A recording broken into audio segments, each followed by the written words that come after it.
కోటి శుభాకాంక్షలు అండి ప్రతి ఒక్కరికి. ఈరోజు ఉదయం నుంచి అండి దేవుడి ఇంట్లో శిలలంతా క్లీనింగ్ చేసుకునేసి ప్రసాదం చేసి పెట్టేసేటప్పటికి టైం అయితే ఇంత అయ్యిందండి.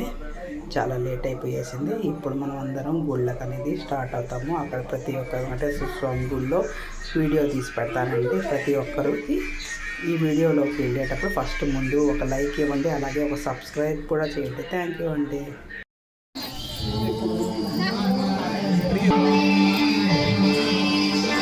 ముక్కోటి ఏకాదశి సందర్భంగా మన వెంకటేశ్వర స్వామి బ్రాహ్మణ వీధిలోని వెంకటేశ్వర స్వామి టెంపుల్లో ఉత్తర ద్వార దర్శనం.